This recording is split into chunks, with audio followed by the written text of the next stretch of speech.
Welcome to my channel, where I read old newspapers.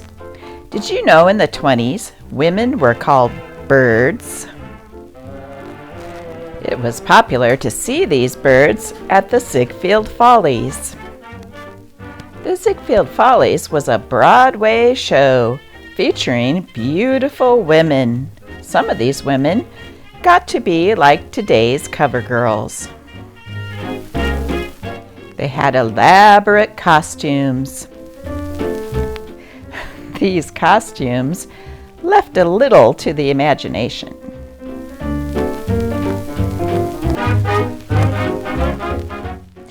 Now it's time to read our newspaper. It is the Seattle Post-Intelligencer from Seattle, Washington, dated May 20th, 1927.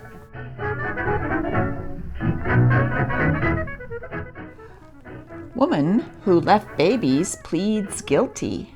Pleading guilty on a charge of abandoning her 3-week-old twins in an Olympia hotel last month, Mrs. Parva Roberts, 32 and mother of 10 children, was given a 6-month suspended sentence in the Superior Court. Mrs. Roberts gave herself up to Montesano authorities while a statewide search was being made for the mother of the infant twins found deserted in a transient hotel room. Abandoned twins find Olympia home. The twin babies, abandoned by their mother here at the White House Hotel on April 16th, have found a home with Mr. and Mrs. Archie L. Springer by a court order signed by Judge Wilson yesterday. Cosmetic urge is nothing new. San Francisco, May 19th. The art of makeup is nothing new. Chinese flappers had their vanity boxes several hundred years ago. So says Mrs. Emmy Burns, who had just arrived from Peking. Among the valuables she gathered is a Chinese vanity box of teak that is more than 300 years old. She also has a rare jade face shield used to screen the face when in the presence of the emperor that is more than 2,000 years old.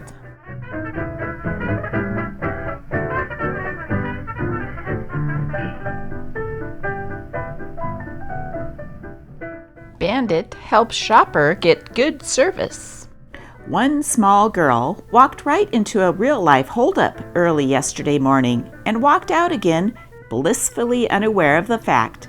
It was during the holdup of the Piggly Wiggly store at 621 West McGraw Street that the child, lugging 2 milk bottles, appeared on the scene. Howard Templeman, manager of the store, was opening the safe while the bandit stood nearby, gun in hand. "I want 2 quarts of milk," the little girl announced in her childless tremble. "Wait on her," the gunman ordered Templeman in a whisper. The manager came forward and handed her 2 quarts of milk. The little customer walked gravely out, and the bandit calmly appropriated the 2 dimes which she had laid on the counter.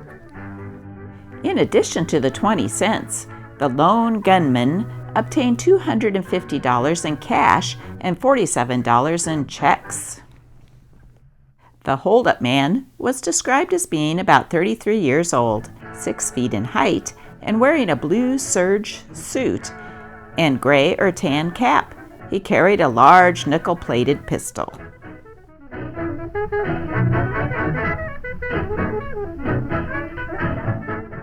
SSHF Alexander, any and every Tuesday at 5 p.m. for California. She's at your service again, the smart super ship HF Alexander, the largest, fastest, and most luxurious of them all. Just the thing for busy businessmen and those in a hurry.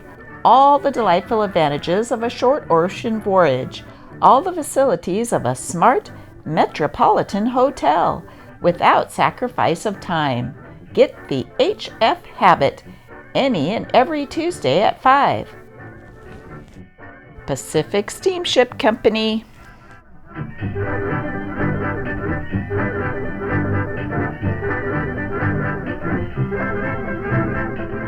Mr. Sheldon Lewis in Dr. Jekyll and Mr. Hyde.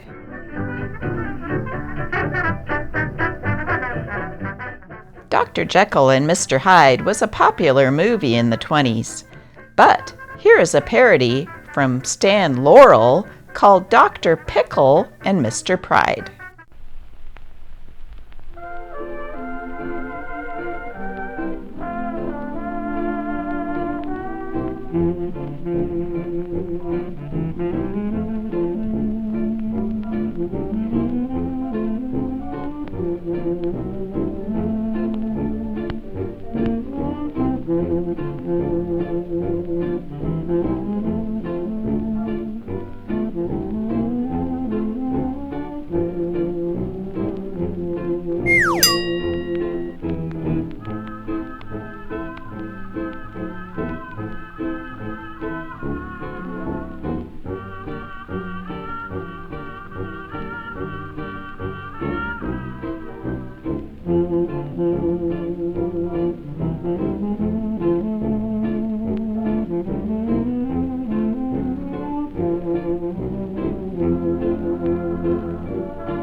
He goes around terrorizing people on the street.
Hop-flavored Budweiser barley malt syrup. We do not permit Budweiser real hop malt syrup to be sold under any private label. Anheuser-Busch, St. Louis. Novel ideas in House of Terpsichore. The Trianon Ballroom will be officially open tonight to Seattle's dancing public. The spacious dancing pavilion, located at 3rd Avenue and Wall Street, will represent one of the largest of its kind in the Pacific Northwest and is the last word in architectural design.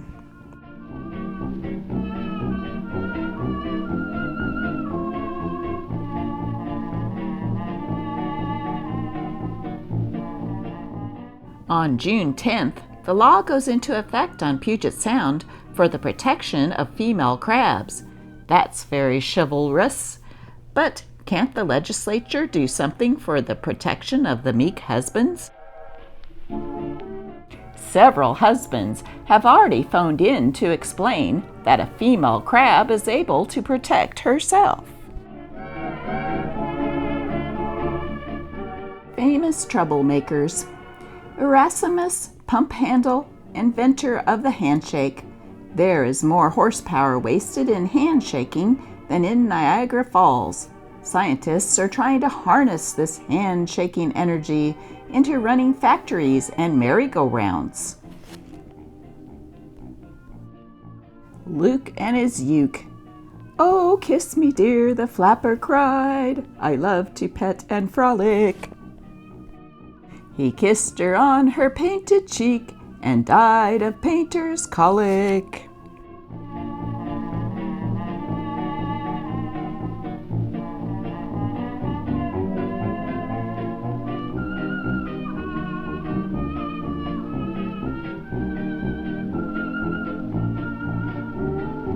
Beyond the blue horizon waits a beautiful day.